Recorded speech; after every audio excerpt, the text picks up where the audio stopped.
So the main thing that we want to talk about, and nobody knows this. This is the surprise. We had planned on talking, just Steve and I, about the research developments, and the big surprise is that the person responsible for this research has actually joined us on the call, and I'll be introducing her in just a moment.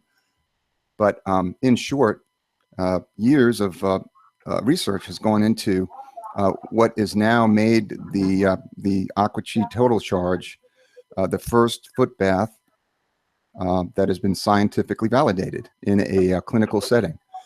So that's a big deal because this is where the research scientists and academics play. So you can't pussyfoot around. You've got to actually show what you're doing, and that's what Marcy Purnell will be talking about, is the work that she's done, and it's in the field of bioenergy. There's a longer term for that. I'll let Marcy tell you that one. But in short, as many of you know, the Aqua is an energetic system. So the reason it works the way it does is because it imparts bioenergy, or that bioelectrical field is imparted into your body. So I don't know how well I put that, but that's the reason that the Aqua works. So at this point, what I'd like to do is introduce the person that we'll be speaking with today, and that is Marcy Purnell. She's currently a licensed family nurse practitioner who serves as an associate professor at the University of Memphis, the College of Nursing. She also practices at Stern Cardiovascular Center, where she functions as a nurse practitioner in both acute and clinical settings. So, Marcy, thank you for joining us today. Well, thank you for having me, Michael. Great. So, Marcy, let's begin. Maybe I should ask, where did your impetus come for your interest in what you ultimately pursued as a doctorate in bioenergy? Well, I actually had a friend get sick with breast cancer, and another colleague, nurse practitioner friend, told me she'd been researching some things that could be done for health, and she recommended that I try this foot bath at a local spa here in actually South Haven, Mississippi. And it's a suburb of Memphis where I've done all my work. But anyway, and so I went to this spa and I did the bath, and immediately I felt amazing effects. I had joint pain reduction, I had increased stamina, and I thought, what is this? And a sense of well-being. And so I left the spa that day and actually called a friend of mine and just was elated, thinking this is something pretty incredible. But then they were telling me that it was pulling toxins out of my feet, and it had the color charts there. Of course, it was the Aqua. And something about me is just being a healthcare professional. I was a nurse practitioner at the time. I hadn't gone on to get my PhD yet. And I thought, well, that's not valid science. There's something that's going on. And so I got very intrigued and started getting on the internet, actually, and looking for the device to figure out what it was, what it did, how does it work. And I made a few phone calls and fortunately got directed back to Steve Walker, and they gave me his number and said, you need to speak to him. And so I called Steve, and within a few months, we finally connected and began to talk. And he began to tell me things that to me were almost laughable. I really remember laughing on the phone when he would tell me the plant growth enhancement and all the anecdotal reports across the globe for 10, 15 years at that time. And so basically I got a machine and started using it. He said, just start using it. So I did. I got a machine, and for about 3 or 4 months, I started noticing all the phenomena that he was reporting, things that I noticed with my own eyes, the plants, the things that started happening in my own physical health and the improvements. And so I thought, I've got to test this. And I tried several things. I was a nurse practitioner at University of Tennessee working in the clinical trials unit. And I thought, well, let me just run a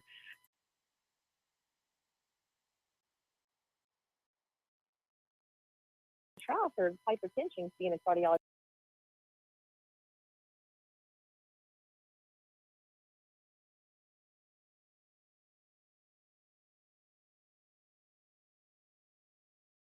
So then I went on and decided, okay, I'm just going to take it to the microbiology lab. I'm going to do what MDs do with their pharmaceuticals, and I'm going to go see on a cellular level in vitro studies what is going on here. And so I approached the chair of microbiology, immunology, and biochemistry at UT, and we began on this journey. And I decided to go back and apply to the PhD program, and actually got a PhD in bioelectrodynamics, and which is how bioenergy affects living organisms and at a biochemical level that we can measure. And went and started this journey of trying to figure out if this, number one, did this harm a living cell? Was it something that would be beneficial long term? I know I felt good, but were these things going to be harmful over time, or would it be something that would be healthy? So I've been on the journey of testing at the cellular level down to the genomic level and validating that this technology is an amazing technology, to say the least. Okay, that's a great intro. At this point, I just want to ask if anyone who's on the chat could just type in, yes, I can hear everything. It sounds good. I can understand. I think it's working, but I always want to check just to be sure. So if you would, somebody just type in and say, yes, we can hear both of you. So, okay, Marcy, so let's take it a little further here.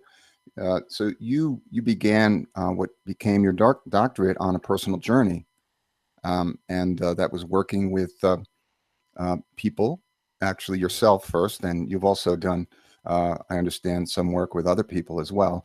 And we could talk about that, but I did read one of your papers, and you did talk about the difference between the way that medicine is practiced as in general, and bioenergy medicine.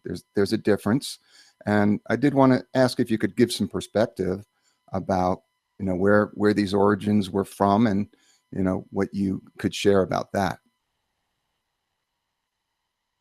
Well, traditional Western medicine in the United States in the last 50 years has been driven by pharmaceutical therapy, which we all know is are chemicals that actually go in and try to affect the signaling pathway in the cell. And we all know that every pharmaceutical that we have has side effects because it's something that's foreign to the cell, and the cell has to process the foreign chemical. It tries to block or affect pathways, which can be an unnatural thing for a cell. It's Newtonian physics, particle theory, and it's very different from what we call quantum physics, which is a bioenergy application, which basically giving the body an energy form that it can use and just operate as it was designed to operate. It doesn't block the pathway. It doesn't have a foreign chemical the body has to process. It basically just gives the body more energy, like a battery charger, to work in the cell to function how it was designed to function. And therefore, there's no stress on the body and no stress on the cell.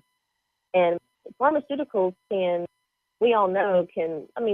I'm not against pharmaceuticals by any means. I'm a practicing practitioner. And I know in a cardiology setting, if somebody walks in and has their blood pressure 200 over 120, I've got to use the pharmaceutical because they're at risk of a stroke. And I probably cannot do an energy application that's going to work that quickly. We've gotten so out of balance that we've got to do some things to get them safe. But then that's where medicine tends to drop it. They tend to just be out of balance and continually use pharmaceuticals, which can be counterproductive to health in time. But what I, as a scientist coming in, is not trying to destroy or try to criticize Western medicine, because I think we do amazing things. But I think that the addition of bioenergy is an incredible adjunct that's going to offer such synergism and such health and wellness, along with the current medical therapies that are going to give us a path to wellness that we have yet to see. Okay, thank you for that. So you mentioned that your path started with experience, and I wanted to ask if you could speak a little more. I mean, obviously, we'd like to talk a little about the research itself, because that's, as you say, where the facts are presented. But in your experience, but with both yourself and how the Aqua has worked for you, you could you share a little more of that, and also maybe some of the work that you've done with others as well? Yes, for myself personally, I mean, it's the immune response. I could tell that I didn't get sick very often, or if I got a little scratchy. For being a healthcare provider, you're around sick people all the time.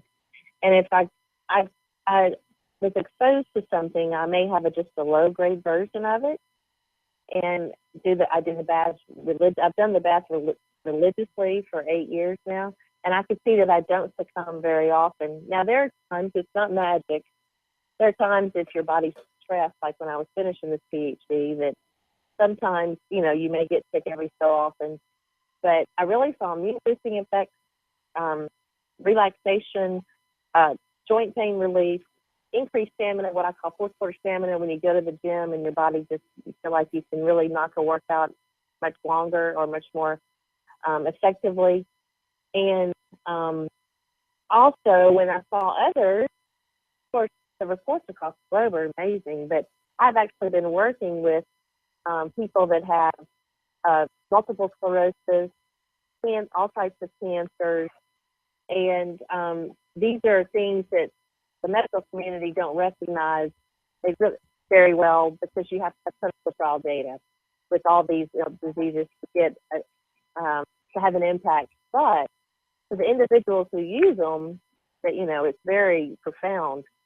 But it's basically a sample size of one. But I've worked with patients with multiple myeloma, breast cancer, like I said, multiple sclerosis, liver cancer, colon cancer, pancreatic cancer, brain tumors, renal cell cancer. And we have seen some significant improvements in many patients. We will never say cure. And some of these patients are undergoing conventional treatment. I think it's a powerful adjunct with conventional treatment. Unfortunately, some patients have not had insurance and have used this solely and have had some pretty profound results as well. Okay. I noticed that we have a couple of people that are saying that you're breaking up a little bit, and I just wanted to ask: Okay. if you're on a cell phone, are you in a place where you could get a little better signal, or move into a room or outside or something that would? Because it sounds like you're breaking up just a little bit. Okay. I will try. I'm getting feedback when I'm talking, so that's kind of distracting to me too. Okay, yeah, sorry about that. That's kind of part of the game here. So I appreciate. Yeah, no, that's fine. That's fine. I'm glad you can put up with it. You're doing well. Yeah, I'm hearing myself. So if I sound like I'm stuttering, sometimes I'm hearing myself. Right. Okay. Is this better? Actually, it would probably help you when you're answering, that you kind of just take your earpiece away a little bit, and that way it's not going to come right back at you. So when you pause, then put your earpiece back, and I'll go to the next question. So you mentioned a lot of different things that you've worked with people on. Is this in practice, or you have your own foot bath practice, or was this as a part of the research? No, as a researcher, I have to really. This is the rub that I have. I have to actually. It's not treating anybody. These are people that have heard about the research that I've done and the anecdotal reports, who contacted me and actually bought a machine through Steve. And I tried to give them a little bit of encouragement, but I can't practice with it because it's not an FDA approved treatment. This is something that they choose as an adjunct. Some of them, most of them clear it with their physicians, and I don't follow them as a physician or a practitioner because I can't. I'm strictly in the cell lab right now, going and moving to a phase 1 safety trial, and actually in animal models. So this can no way be, I couldn't open up a foot bath treatment center or anything. That would be highly against what I'm trying to do. I'm trying to bring this into clinical trials for FDA approval, and I have to really draw the line. And I always tell people, I have no clinical trial data. I've even spoken to their oncologists multiple times, their physicians, and to say we have no clinical trial data. All I have is that I have in vitro studies that show that it does no harm to cells, that it actually relieves stress in the cell, that it actually has shown some effects against cancer in vitro. And there have been multiple anecdotal reports. It's been used for 20 years across the globe. And patients have used this technology for multiple chronic comorbidities. And so I can give them the in vitro studies that I have done. I can give them anecdotal reports and tell them that I'm headed into safety trials. And they are taking it and using it on their own, because sometimes patients are they're in remission, but some patients that they've had the side effects of chemo, of numbness and tingling or nerve damage and different things, and they've actually used it and had an improvement in those symptoms. And then some people use it actually for I've had patients who've undergone cancer treatment and who have struggled with the radiation and chemo, the side effects, and they've used it and they've been able to tolerate radiation and chemo. That's what I'm so excited about, is that for the future of medicine, that we could actually take these baths and help people survive conventional treatment and have it work together for the good of the treatment. And then, so sometimes people stop the treatment and they do the baths and they kind of prepare their bodies, and then are able to go back into treatment and go into remission from different things. And it's just been amazing to see. And then I've had patients who've had no insurance, bless their hearts, and they've had no other options.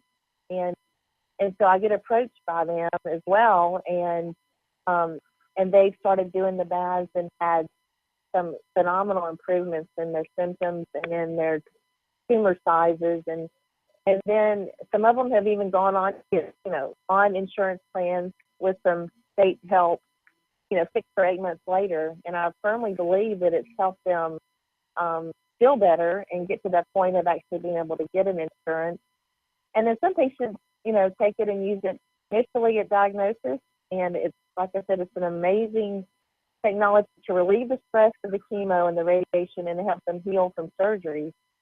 So these are all anecdotal reports, so I cannot, these are things that people have heard the technology on before across the globe, but seeing it myself drives me to continue to stay in the lab, do the work, and bring it to clinical trials. I'm getting ready to start a phase 1 safety trial. And once I get through this phase 1 safety trial, we show it does no harm, then I will head on into hopefully clinical trials for whatever I can get funding for multiple chronic comorbidities. Yeah, that's great. One thing that I recognize in what you've said is that you have a very balanced view of healing, and that's that it's not just natural therapies and it's not just allopathic medicine, but that there can be a really good meeting of the two. And so that sounds like where you come from. I think that's just very refreshing to hear that. Let me ask you, so in the when you got down to starting the research, there was probably nobody telling you, hey, do this, try that. You were doing a lot of this by your own trial and error, right? Exactly. That's what makes it so long. And funded it myself. I got, had to, when you go into a cell, things are expensive. And I met with quite a bit of a resistance. It's really a miracle that I got this PhD through with this technology. And I was actually accepted to the PhD program at UT by a very progressive nurse scientist who was a genomic scientist herself, actually. And she was so intrigued. And I have to give credit to my mentor, Dr. Michael Witt. He actually let me in his lab. Here's this crazy nurse with this crazy technology that he knew nothing about. and and so I'd actually started doing some preliminary work in his lab at the time I applied. And so I think that with the progressive nurse scientist, actually, I got accepted. And normally people know how a PhD program works. Normally you go into a PhD program where you have a mentor who has a research line. And I didn't understand this when I went. I was very ignorant. It's a good thing I didn't, because I probably would have never done this. But normally the faculty member has a line of funding, and you go in and you spin off of their work, and they fund you and they pay for your PhD, and you work for them in the lab or in the do clinical trials or whatever you're getting your PhD, do your research. And so you have the funding there. You basically forward their line of work, then get your little piece that you can take in advanced science and get awarded your PhD. But I came into it with a device that nobody knew anything about and had no funding, and there weren't any faculty members that had any background in this. And it was a real disadvantage, to say the least. And so I was bound and determined. I actually failed candidacy the first time. You take a set of exams once you take your coursework. And I failed the exams because people really couldn't see the connecting of the dots of what this was doing at the time.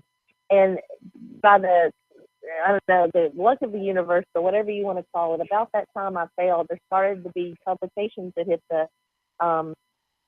literature, which were crucial and critical, because you never can be out in left field in science, in the scientific world. You have to have one foot in the box. And these guys, some of these publications, started coming in with bioelectrical effects on cells. And one of them was Dr. Michael Levin at the Tufts University, and he does amazing work. But he started delving into it as well. And so it gave me some validity to concept and a theoretical model that I could actually build on as I forwarded the work. And then was fortunate enough to pass candidacy, get accepted to speak at some conferences, and they started getting some foothold and gaining some ground. I was fortunate enough to get some funding through National Dissertation Awards, and as well as a fellowship at UT to begin to pay for this. And so it couldn't have gone any better for something that was so an uphill battle for science. I was going to say, that it's not an easy area. Number one, it's not a traditional area that you would go in and do your research in. So my next question was going to be, well, when you did get into that setting, what was the reaction of the professors, the doctors, when they started to see some of the results? They were pretty astounded. I think, first of all, I think that, and I was astounded too, but we couldn't explain what was going on. And, we knew something big was going on, something powerful was happening to the cells from the cell data that they were seeing. And I think part of them was almost like, do you really believe this? Is this really real? But, and sometimes I even felt that way. But as I kept going through, and we really didn't know what was happening to cells, cancer cells weren't growing and normal cells were growing fine. And what's called, how is this happening? So I went through multiple essays and did multiple things to try to find answers of, what is happening to the cells? Are they dying? Are they going into senescence? And so collecting all these data, and my mentor came to me and said, okay, now you're going to go into the genomics lab and you're going to do genomic analyses on these cells. And I was very much not wanting to do that because I knew it could be a challenge. And I looked at him like, seriously, I'm going to have to go in and do this, become a genomic scientist. So I was less than thrilled. But the committee, which, decides whether you progress and get your PhD or not, they were putting everything on him, because I had a committee that consisted of a biostatistician, 3 PhD in nursing professors, and then my molecular biology professor, who was my mentor. And so they were kind of putting everything on him to guide me since I was in the molecular lab. So as I went into the genomic work, it was such a growth experience. And I think because of all the proprietary stuff, I can't really go into everything that's happened with that. But I will tell you that genomic work was powerful and backed up everything anecdotally that we've seen for 20 years with this technology. And it's quite astounding, and it was very humbling. And I felt so honored to be here for hours and hours and go through this microarray and genomic real-time genomic validations, and to see how the beauty of genomics and how it lines up with all the effects we're seeing. I heard you, two major points you made. You had done in vitro cellular work with cancer cells, and you had also done genomic work, which is working with DNA. Am I right? Yes. Okay, so DNA expression. Yeah. let's speak to a little both of those, just so people can understand a little better. Talk about the how you did the cancer cell analysis, what kind of observations you made, and whether you came out with a hypothesis as to why that was happening. Basically, the cancer cells.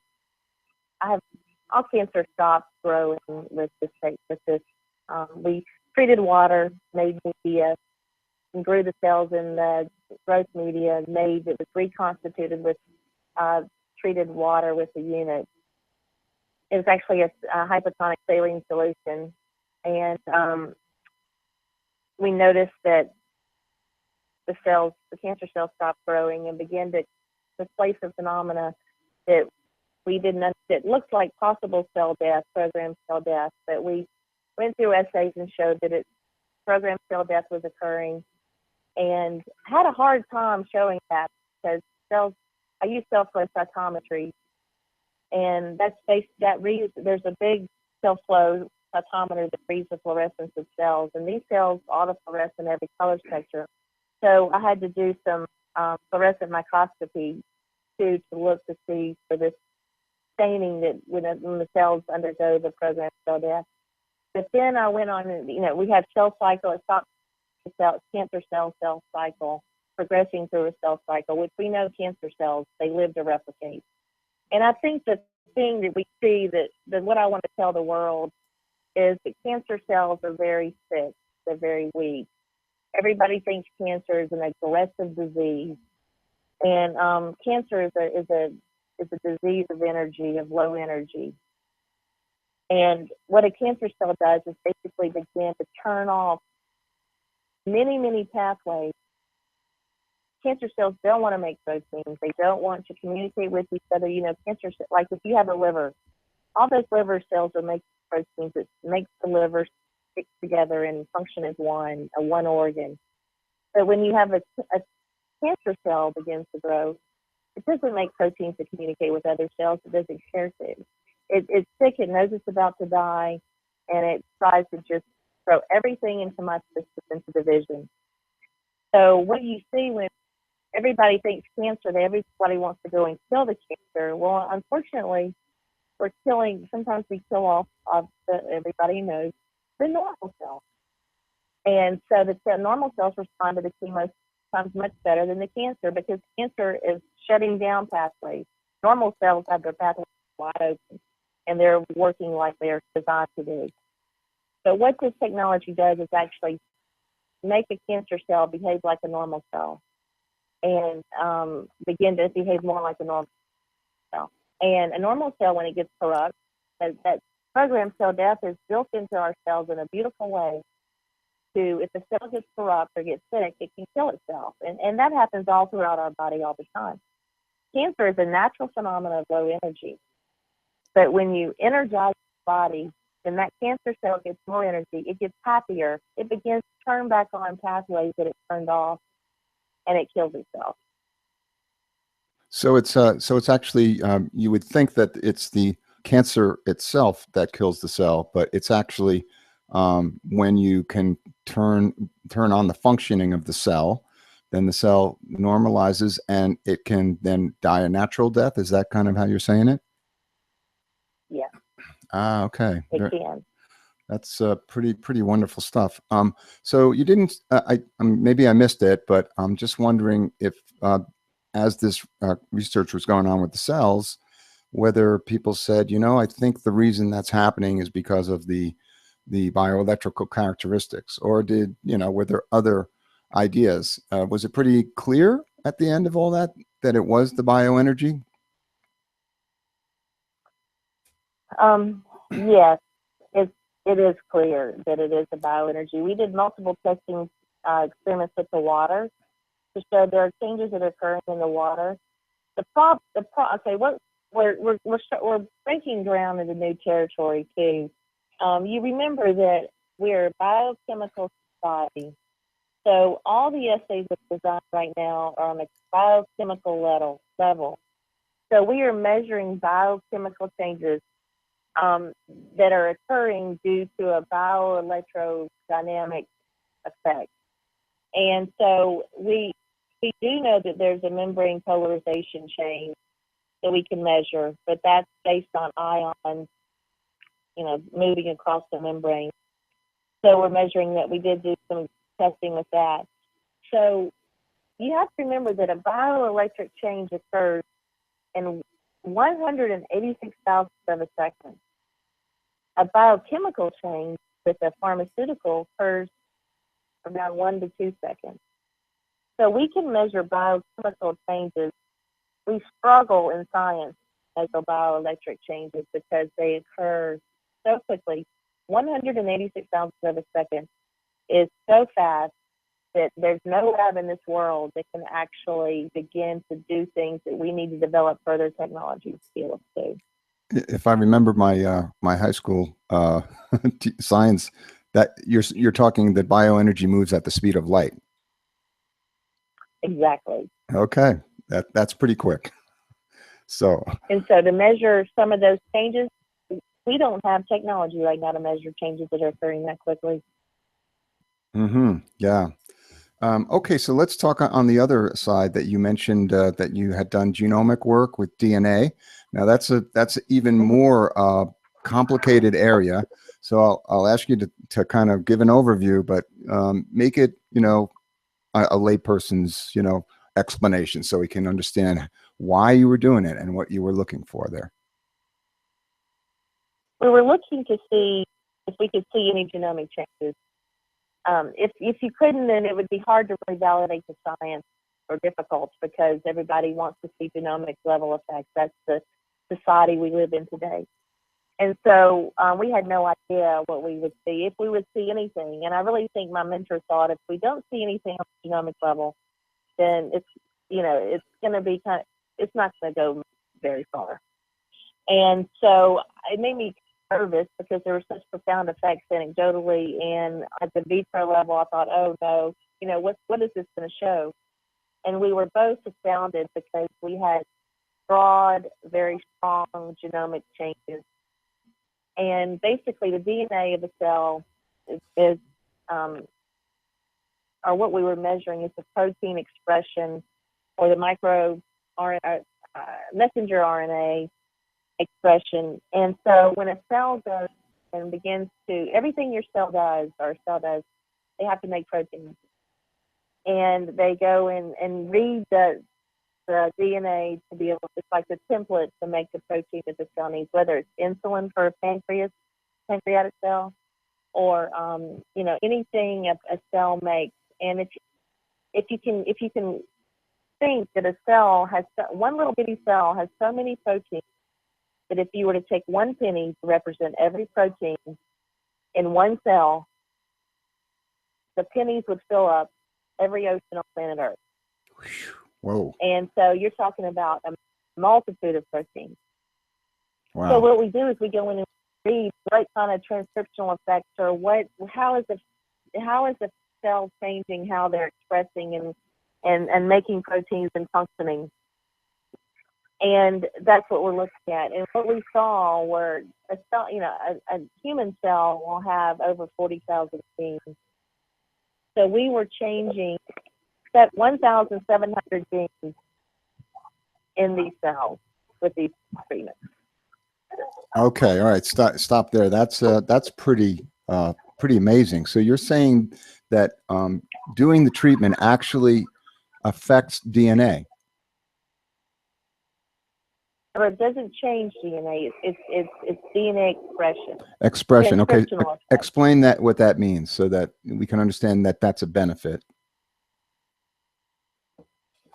Okay. When you have a cancer cell, like I said, you know, their DNA can be corrupt. They can be, the way they read their DNA is corrupt. And so what this is doing is actually turning back on the cell's ability to transcribe proteins that it needs to function. Okay. Help the cell make the proteins that it needs to function by being able to read the DNA and make the protein. All right. Yeah. So it's like, it's kind of turning on function in the cell. That's what the, if we're going to put a real simple explanation on it, it is energizing the cell so that it can function properly. Yes. And if the cell loses ability to make proteins, it loses ability to function. Okay. There's also something called processing of proteins. It's also affecting not only when you go and transcribe the protein, meaning that the cell will send nucleotides and line the nucleotides up to match DNA to make the protein, which is a template. It's almost like a recipe for the protein.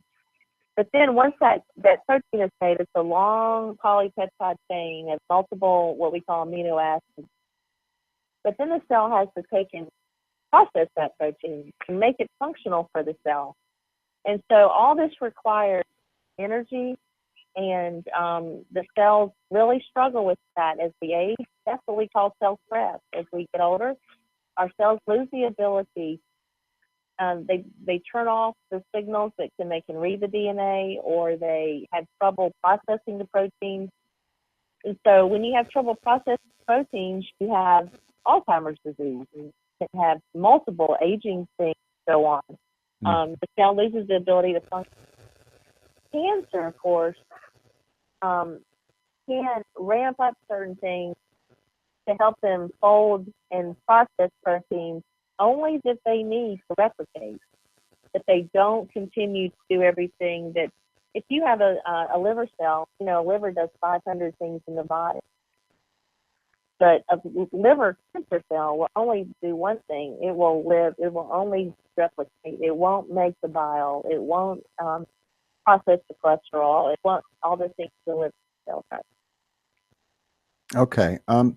So you've given a very good explanation from a clinical level. I think that a lot of people listening and watching would like to kind of bring it down to the level of, when the everyday, when they're using a foot bath. I know that you've probably done some, you've gathered information also on when you're doing sessions. What are, in different cases, how often do you use it? What's your, the level that you would operate it at? You probably come up with some valuable things that people might want to hear along that level. Well, since I don't have clinical trial testing on that, I hate to even, I think the guidelines that are in place right now, I do some things at times, but I hesitate to say anything because I don't want anything to be taken out of context or to be, I don't have any clinical trial proof. Yes. And I'm doing assessments and things and watching labs and doing things. So, but until we get into clinical trials and we actually begin to develop the protocols and watch everything very closely, I really think that the standard guidelines of every, 48 hours, and of course, the same thing of under 7, we only treat if there's a really severe issue. Over 7, then you're going, 15, 17 minutes every other day. The elderly, we kind of space it out a little further. But some people, I'm telling you, what I do find patients is patients would get an intuitiveness about them. And I've had cancer patients come back to me, and they've actually altered their own schedule of doing it maybe every 36 hours or every 24 hours if they're having a really bad day, because they feel they need it and it makes them feel better. And I would say that that's gone well for many people, and I've not seen any harmful effects from that at all. But I can't make any recommendations from a clinical scientist standpoint. Well, that kind of supports something that I've said for many years when people ask how often do I do it, that I've recommended they start with every other day. And then after a month or two that they actually use their own, the input that and the feedback they get from their body, and then an example of that, somebody says, yeah, I had, knee pain and I had trouble going up and down the stairs. Then I started using it and it went away. But then I stopped it for a couple of weeks and it came back. And so, that's the trial and error that you have to use when you're working with anything, including the Aqua. So at this point, I wanted to see if there's anybody who would like to put a question up that Marcy might be able to address. I do see one from Lauren, which says, were you able to measure the millivolts of the cell? And if there's a different way of explaining that, basically, I guess the charge around the cell, was there any kind of measurement of that? Yes, I did measure that. I didn't get an actual millivolt because that requires a patch clamp, what we call a patch clamp setup.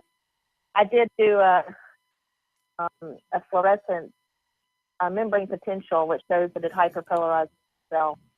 But the actual millivolt measurement, what we know about a cancer cell is that a cancer cell, if you think about 0 on a continuum, being a cell's very sick and it can't do any work. The membrane there's no differential across that membrane, meaning that cell, the membrane of the cell is the brain cell. It's what the cell uses. It has to get things into the cell that it needs, get things out of the cell. And so when we go on that membrane, they can take an electrode and actually measure. And what we see is a cancer cell will reside between 0 and -30, -40 on a continuum, meaning that that's kind of weak. A normal cell goes down down to about -70 to -90. So she's asking, have I measured the actual millivolts? And I have not. I did an assay, a membrane potential assay, to show that we moved that cell down the continuum, cancer cell. A normal cell came back to baseline with they didn't really fluctuate much. But a cancer cell, we did hyperpolarize the membrane. Okay. We're getting several questions about different conditions, and I think I can speak for Marcy and say that, again, she's mentioned several times about anecdotal results, not clinical results or something that could be reported as, a cure for anything. So right. I'm not going to ask the questions related to specific conditions. But maybe you could speak generally, again, in an anecdotal sense, about the improvements that the people that you work with reported. I have multiple sclerosis who have what they call a lack of progression or an improvement in their disease. They don't have the weakness, their improved strength. I have people with wounds who have wounds healing quickly, post-operative wounds. Many athletes I know working with this, and especially people my age, and they're having surgeries and their scars are almost non-existent. Their post-op wounds are healing quickly. I have people with allergies and asthma reporting relief, COPD. I have, of course, cancer patients feeling better and tolerating treatments better. Let me think what else. Lowering of blood pressure. People who, their blood pressure normalizes better. Even with medications, they're better controlled if they're on medications. There's some people who are teetering on that pre-hypertension. These are just anecdotal reports. And I think, gosh, there's so many through the years. You hear, mental clarity, reduction in anxiety and depression. I do hear that, clear thinking. I have noticed patients with what we call chemo brains. They feel like that it really helps relieve even the fogginess during their treatment. I'm trying to think. I haven't had anybody with Parkinson's or Huntington's or ALS use it, but there have been anecdotals with that. Okay. Um, I'm If I might trying to think. interrupt, was there noise happening behind you when you were talking there, or was that on Steve's line? I don't know who's on. You didn't have any noise in your room, I right? I don't have any noise here. Okay. Well, Steve, if you're on the call, could you mute your phone, just so that we can keep the noise to a minimum? All right, I appreciate that. Okay, so other questions, please type them in, and I'll be glad to ask Marcy about that. Marcy, you said you were doing this for 8 years. How many of those 8 years were spent doing academic research? I started in 2010. 2010. So it's now So 2016. You yeah, you stood the test of time. it takes forever to do anything. Well, I remember that I've also worked full time through this program. It's been a journey. Mm. Um, I haven't had the luxury to just be a student. So I've worked 2 jobs and done a full time program. So tell me what you mentioned that you would like to see more research, and I believe you mentioned that there's going to be you want to do safety trials to make sure that it doesn't have any negative effects on the human body, I guess, right?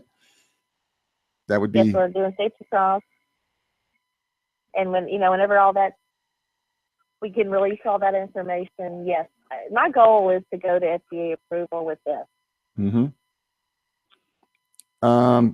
Actually, on that, Pamela asks, will we be able to read anything about her work, meaning published papers, anything like that? Would you say something about that? I have one paper published. It's a concept paper, but the publication right now to get funding, we're looking at investors, and investors are very we're doing all types of things with technology. There's many things going on, but I think right now they're holding me off. I'm hoping to be able to publish soon. The significance of the work is something that we're working with, and when to release it and what's the best timing. So I'll be sure and let you know as soon as believe it or not, I already have 3 publications written up, ready to go. Oh, wow. Okay. So we're just waiting for a publication. Is that what that is? Yeah, we're waiting for the timing. Okay. All right. Well, we can't say what the timing is then, but it's coming, folks. So at some point we'll be able to actually, those papers will be in public. So that'll be great. Shirley asks, is there anything you could add about working with animals? Have you done any of that, or would it be just as valid on animals? Actually, that's what my case studies. Yes, animals respond with any living cell, plants, animals, and humans. And I have worked with some animals. Wow. Could you give give an example of, an animal's work that you've done? Well, mainly it's been with human pets. Just the animals, pets, and I really can't speak to. I don't have any. Some of them, everybody would know who I'm talking about. I probably shouldn't say Okay. animals, but I can tell you that animals have symptomatic relief from disease processes and the same effects we see in humans exactly. Okay. In your work with the people you've done sessions with, is there any kind of a time period that you begin to where they report that the changes begin? Is it immediate sometimes? Does it take several weeks? Immediate, yeah. There's some immediate changes. Yes. Okay. Like the first bath, they can report sensing of things, and everybody's different. I like to say that women tend to have more of an effect, feel it sooner. I have some male people who use it as well, and they feel things too. So sometimes it seems like the guys get in and go, I didn't feel anything. But the women usually always feel something first. Now, the sicker the male, the more they feel. Mm. You're trying to say that women have greater sensitivity to their body? Possibly. I mean, I guess there's no clinical trial, but this is just this is a big, you know, the young tough guys. You know, I didn't feel anything, but I think if they were to continue, most of them, sometimes their wives, you know, go, hey, you don't complain about your knee anymore like you used to. They forget. And that's the thing with this technology. Once you use it regularly, like most of you probably know, that it's when you stop using it that all the things that you forgot about that bothered you prior to using it come back. So sometimes we continue to use it and we don't realize how good it makes you feel until you leave the machine. I remember I took a trip over to do a talk, and I was overseas for 10 days, and I didn't take it with me. It's the only time, one of the only times, the longest time I've gone. And I got over there, and sure enough, 5 days into the trip, I get a flu. And I was so upset, and I thought, oh, I will never travel without my machine again. And I so wanted to get a bath. And so, you know, I thought, I really missed that machine. I think we're going to be doing in about 20 years, we're going to be doing trials to how to wean yourself off this thing. Once you start using it, it's so addictive. Oh, that's good. Hey, Steve, are you on the line? Yes, Michael, I'm still here. Okay, good. Everyone, I'm bringing Steve on board here. Steve is the founder and originator of the Aqua foot bath. And I know you've been listening, so wanted to see if there was any questions or thoughts that you had as you were listening. No, I think Marcy did a really great job explaining it. It was pretty clinical, but for those of you that like some of the harder details, and I think she put some stuff into some pretty plain language as well. I thought you did a great job, Marcy. I think a lot of people. I don't know, you know. Yeah, a lot of people, you know, have really wanted, you know, that, because it's, as Marcy said, you know, there's so much anecdotal, you know, there's been decades of people reporting it, but, you know, we haven't had the opportunity to have that hard data, and that's just what Marcy has brought. So I think that's great. Hey, Jennifer and Alice, I see you raised your hand. If you could type into the chat what you wanted there. And Pamela makes a comment. We were talking about the body and, you know, how you listen to your body. Pamela suggests that's why we need to keep a journal, so that when you're not feeling well and you do your session, you can make notes about those kind of things. Now, there's another question. Let's see. This is a Deidre. That's a pretty specific medical question. So I think I'll read the second half of it.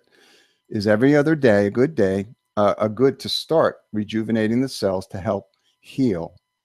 And I won't even say what the condition is, but the idea is, you know, they're asking for advice on, you know, how often do the session. Every other day is what is recommended in a general sense. Have you given sessions daily? Is there a reason why you would have done that? And that's for Marcy. Is that question aimed to me, Mike, to Marcy? To Marcy, and then you could comment if you want, Steve. I've treated cells daily in the lab, and it hasn't harmed them. Okay. So, but I can't make that recommendation until I do clinical trial animal models. Okay. Steve, did you want to comment on that? Yeah, what it is with the every second day, because everybody is a little different. And so what we have to do is we have to define a clear window so people can operate it confidently. And with all the work that we've done over the years, what we've decided is that particular window is a very good window for the general population, so that nobody's going to run into any problems, and it's a very good schedule to follow. And you're going to actually see some results following that schedule versus trying to mix it up and create your own. Okay, that's a good addition there. All right. Let's see if we have anything else. Jill says, I used this every day for months when I first got it, and it helped me tremendously. And despite Michael telling me only every other day. So, Jill, I'm glad it helped you. I've heard that many times. Yep. So, but that, like I said, something that's up to the user, the intuitiveness of the user at this point. There's no science backing up anything with that. But one thing is clear is that there was nothing in your research that suggested that if you did use it more frequently, that it's going to hurt you in any way. So whether it's not at all. Yeah, exactly. So whether it's whether it's up again. If you feel it, then do it. Right. And the thing that I went into the lab, remember my original goal was to show that it doesn't do any harm to a cell. And I thought if I could look at a cell down to the genomic level and see any type of adverse effect, then that would concern me of be using this long term. I have yet to see anything in vitro long term or anything anecdotally, but we'll get into that. That's part of the safety trial we're doing. So. Okay. Steve, is there anything else that you had, Steve? I think Marcy did a great job pretty much covering all of that. Okay. Well, Marcy, we're going to talk a little about that new model. You're welcome to stay on and join us and talk more if you'd like, but you have been very gracious with your time. So if you need to leave, that's fine too. So I'm just going to listen. I'll check out. I've enjoyed everything. Thanks for having me. And I look forward to bringing things more to light in the future. Absolutely. We'll be waiting. We'll be looking. Okay. So I appreciate it. Thanks, Michael. Yeah. Thank you. Okay. So, by the way, people, this is being recorded, and you'll be able to just click on the same link that you used to join it to go back and listen to watch it again. So just keep that in mind. Again, we've been joined by Marcy Purnell for the first part of our session here today, and that was just pretty amazing. I've been looking and waiting. It's been at least a couple of years for me, and it's really just great to hear all the work that's been done with that. So with that, I'm going to move to our next topic, which is the new foot bath, the TC 5000, which on Monday replaced the Model 5400. And what I know is that this is the foot bath has been improved internally that allows it to not only operate more robustly, which explains a 7-year warranty now, but it's been tuned in a way that would allow you to use it for 20 minutes rather than what was recommended as 35 minutes previously. So that can work well for practitioners who are trying to deal with multiple patients or customers and the like. So I'll just we're going to open it up for people who have questions about the new machine. But Steve, I'll first ask you to talk a little bit more about it and see if you can shed any more light than I have on. Yeah, certainly, Michael. Well, it has. You were right. I heard you mention earlier that it has been quite a few years since we have brought out a new model.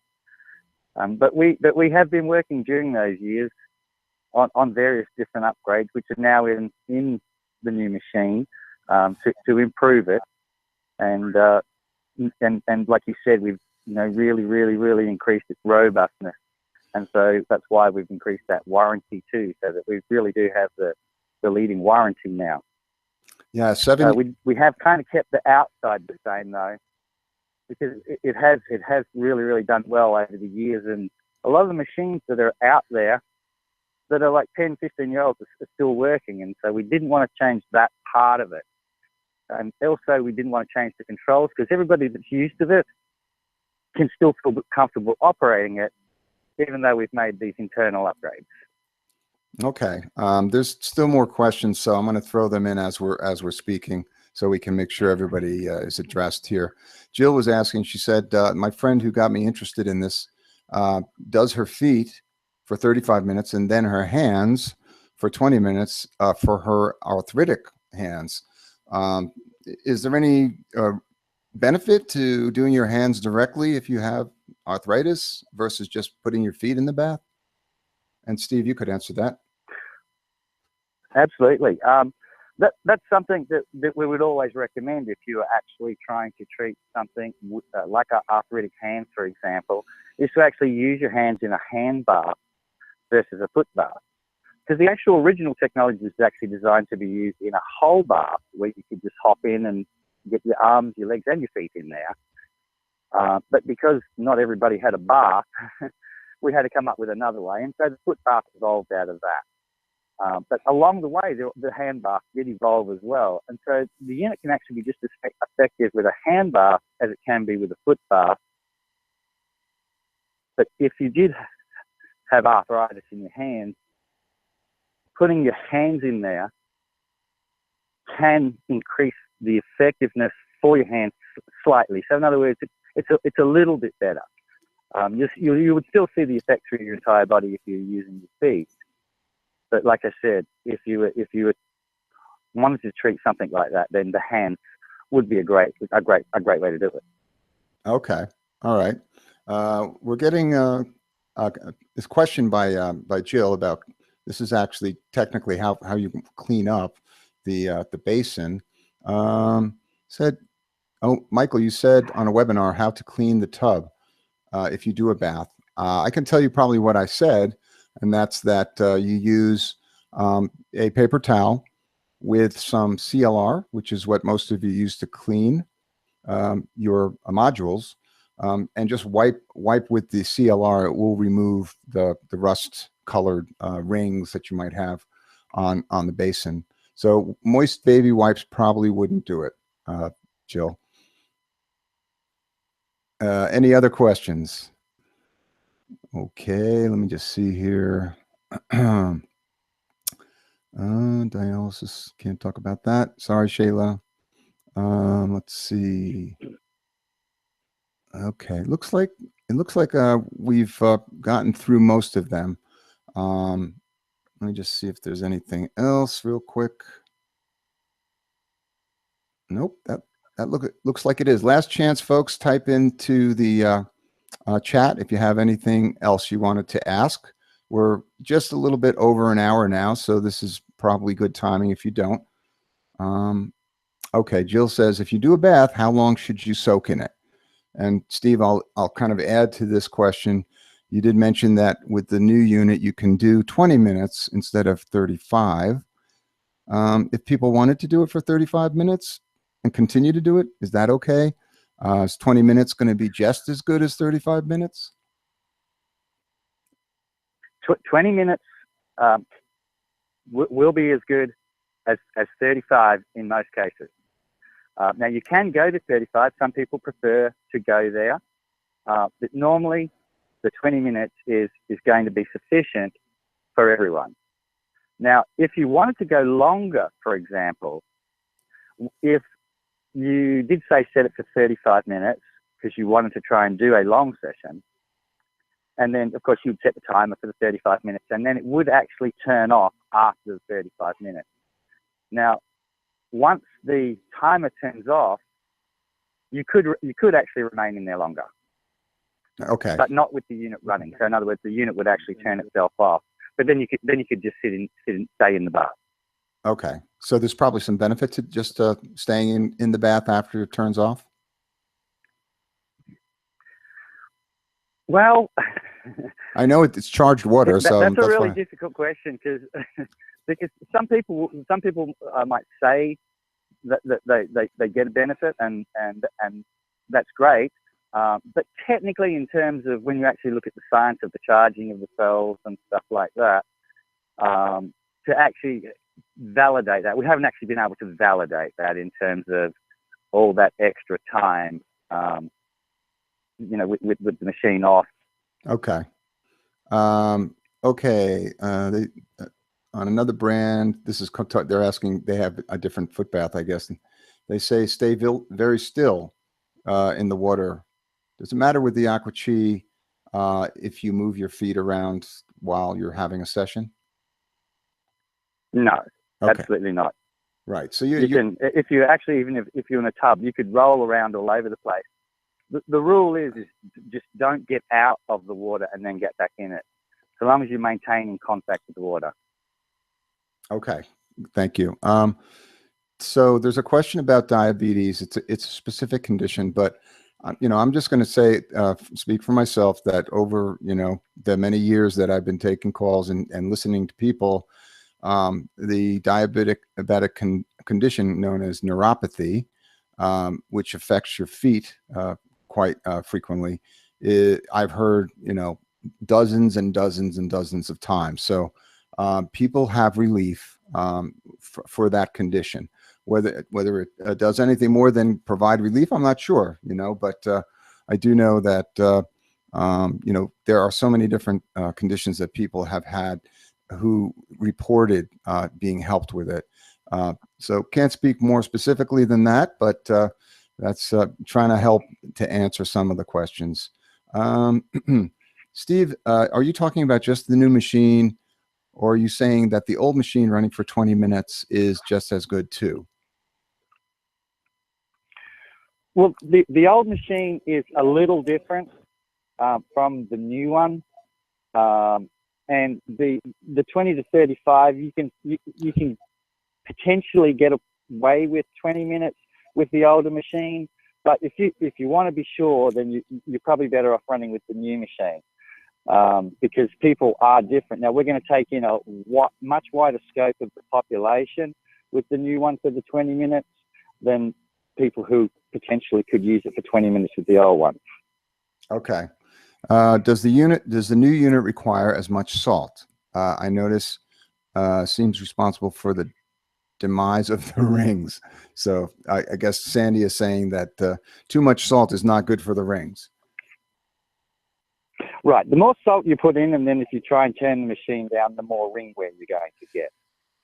Now, because you're only using it for 20 minutes, you are going to see less ring wear. Now, you're probably going to see a lighter color because there's going to be less ring wear. But you're going to be better off if you're looking at the financials of it, in terms you're not going to be changing the rings as often because you're not running it as often. Okay. Jane asks, would you see a difference between using hot water from a gas heater versus a electric water heater? In terms of what it's actually going to do to your body, yeah. No. Okay. You may see some variations in some reactions in terms of potentially the color and the person using different water sources, because that really is a different water source because you're treating it in two different ways. Okay. And just to add to the last question, I do believe I missed part of it about how much salt you have to add. The actual adding of the salt, all that's really doing is it's changing the conductivity of the water. So the salt requirement for the TC5000 and the older Aqua is going to be very similar. And because you're going to get slight water changes all the time, in terms of actually measuring, you're probably not going to notice much difference. Okay. Here's an interesting question from Deidre. She asks, she's a reflexologist, and she does reflexology on one foot while the other foot's in the bath. Now, I'm thinking that if she's doing that on both feet, that one foot is in the water all the time, and then when the other foot goes back in, the other foot comes out. Never had that question before. Deidre, that's a first. Thank you. Steve, how would you answer that? Well, that goes into one of the golden rules. Only one person in the bath at a time. If you're touching somebody while somebody is in the water running, that is just like you being in there with them. And I would highly recommend not to do that. Well, Deidre, I think that means you want to do it after the bath, if you're going to, or before. But when you put your hands on someone when they're in the bath, you're basically creating an electrical circuit with yourself, which may not be what is needed for that person. I don't know for sure, but I think following what Steve said is probably the best thing to do, and that is leave the people in the bath untouched, let them do their bath, and then do any massage or reflexology before or after. Okay. Let's see. Am I missing other ones here? Sandy, I'll just add my tidbit about the salt. And this goes for the new unit, the old unit. People put too much salt in the water because they don't put it in a bit at a time. So the best thing to do is to turn on the machine and point it to max on the dial. Then just put pinches of salt at a time, let it dissolve. And then that's the way you're going to get the best conductivity with the least amount of wear on your ring sets. All right, let's see if there's anything else. Okay, this one's come up, Steve. You can address this one. Is there a different kind of salt? Sea salt, regular salt, Himalayan salt? Matilda asks. Well, over the years, we've experimented with many different salts, and also we've had a lot of feedback from people using all kinds of different salts.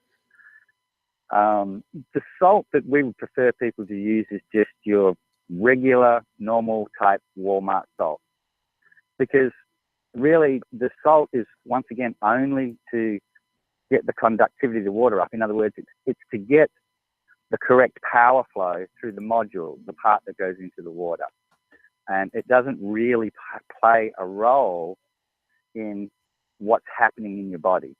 So, you know, using the Himalayan salt and the rock salt, and some people do have problems because some of those salts are a little coarser. And when they're setting the units up, when the salt is a little coarse, it can take a little bit longer to dissolve in the water. And so sometimes people have trouble trying to get it stable. So I would recommend just your regular table salt. Okay. The only thing I'll add there is if you can, get a fine table salt and it will dissolve easier in the water rather than the big crystals. Okay, that's just a tip. Diana asks, I don't have any salt that I use in my well water. Is that okay? That's wonderful. That you've got great water. If you don't have to add salt, that's great. Okay, so there you go. Diana, you don't have to add salt. If it's working, just keep doing what you're doing. Pamela, I don't use any salt either. Nope.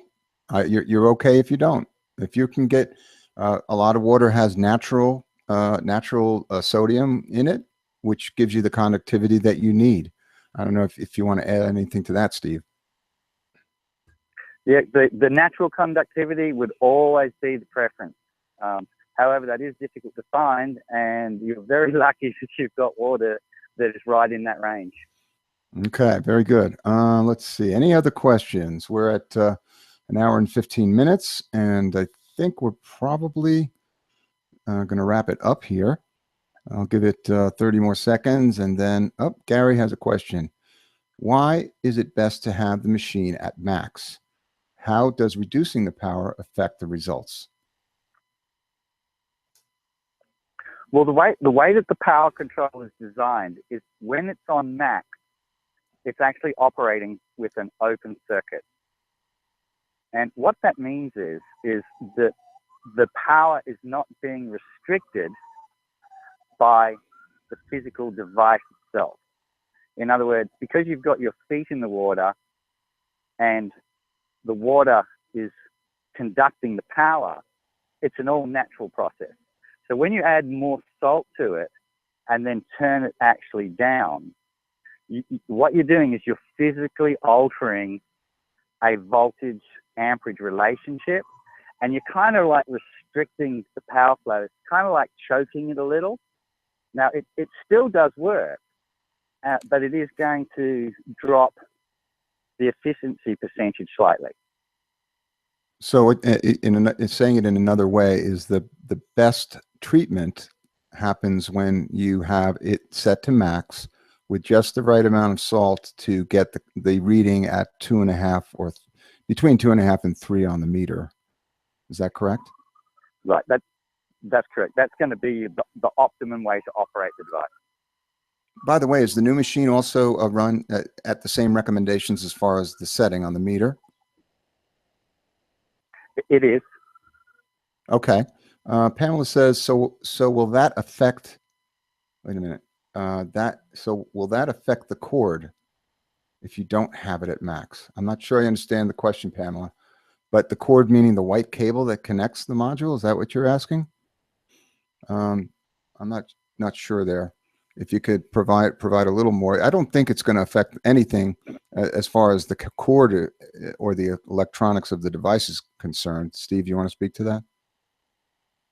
Yeah, Michael, you're absolutely right. The cord is not going to be affected by altering the power control. Really, what you're affecting is the actual output of the device internally, which is driving the actual array. Okay.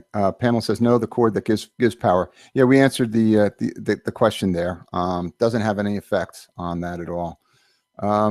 Gary says, what's the results we can expect versus the old machine? I don't know if have we had enough time pass for that, Steve? Well, in terms of the actual efficiency, we have increased the efficiency. In terms of the actual effects, what we're actually looking to do is, we've decreased that actual time period, which means that you can reduce that wear. You will actually probably see a little bit of a color drop. It's going to help you clean up. And so overall, we're actually trying to increase the efficiency, and it's going to sort of be a little bit more stable in terms of a treatment. Okay, yeah, I think I wanted to address this too, because I had questions prior to the event with people asking, well, is this going to make my old machine obsolete? Is it going to work so much better that my other machine will be ineffective? And I think what I heard from your answer is that the properties are very similar between the two machines, and that its effectiveness should be similar. Is that right? Well, the machine that everybody has now is absolutely effective, and the way that they're operating it, they absolutely should continue to operate, because I believe everybody's probably running their machines at the 35 max limit, and as some people reported, they've even gone over. So what we were trying to address here is to actually upgrade it so that we could refine that window back to that 20 minutes, so that we can operate there confidently, versus having this big window where we know the effect is going to be. Okay. So it's also going to reduce the amount of time you have to spend doing it, so you've got more time to do whatever else that you need to do. Okay. All right. T asks, and I can answer this, T, will we be able to order parts for the old model? Well, the replacement parts are going to be, they work with all models, well, at least two models. The very first model, I don't know if anybody still has, but the Aqua ring sets will work on any model. So there's going to be no problem with that you have to worry about, that it's obsolete, that you won't be able to get parts or anything like that. They share the same replacement elements, so there's no problem there. Gary asks, is there any difference in frequencies between the two machines? That's for you, Steve. The actual frequency component that the machine is dependent on is actually being driven by the person who has their feet in the water. In other words, we're not actually trying to stimulate the body with any kind of artificial frequency. We're actually stimulating it with a signal that's being fed back in to the system through the module, or obviously through the water, then into the module and back into the machine. We do tend to try and stick with a compatible harmonic, but we are not specifically using a specific frequency to control or to do anything with. Okay. All right. I want to mention, and this is just for this week. So if you're watching this live, this applies to you. If you're watching the recording, it's probably we're over this. But for this week through Friday, we are offering the new unit at the same price as the old unit. So what that means is that the old units were priced at $15.95 for the Pro unit. and $13.95 for the standard. The new model is $17.95 and $15.95. So for this week only, you can get that, the old pricing plus any discount that you have as an owner. So there would be no difference in terms of how you have traditionally had your discount there. Come next Monday, though, the new pricing will be in effect across the board. So just letting everybody know that, so that if you wanted to upgrade or get another machine, you can do that. A couple more questions, and I think we're going to wrap it up. Gary says, I muscle test many people at 51 minutes. And that means for how long he's running the session, I believe. And he gets great results. Is there any reason that you would disagree with that or recommend against it? Well, I definitely recommend against it.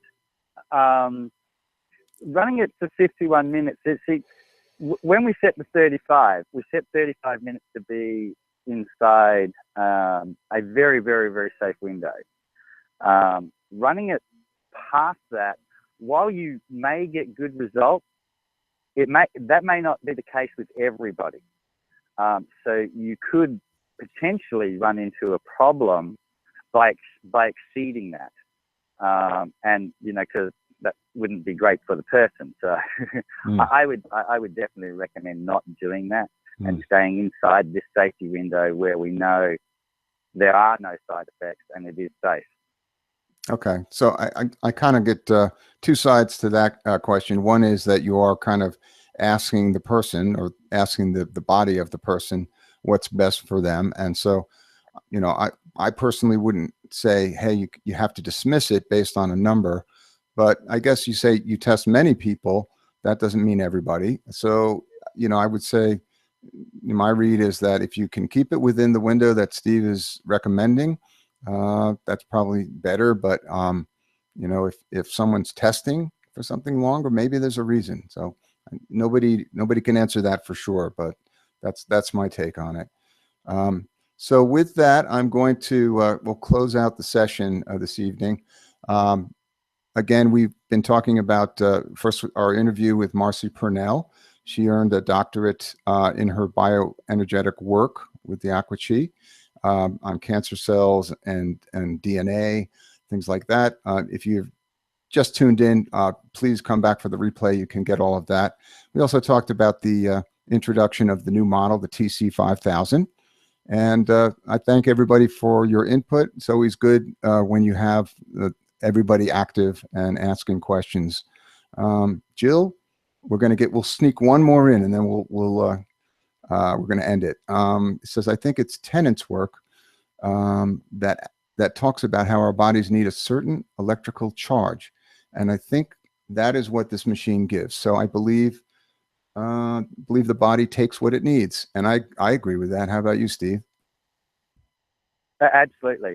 And that's the actual premise of the whole technology, to actually be able to deliver that charge. And once again, going back to the whole concept of the human battery charger. And that's what we're doing. It's how we're doing it. And that's spot on what you're saying. Yeah. Well said, Jill. And with that, we'll end the session. So thanks again, everybody. Feel free to come back to that same link to watch the replay. That'll be available probably in an hour or two. Okay. Thanks, everybody.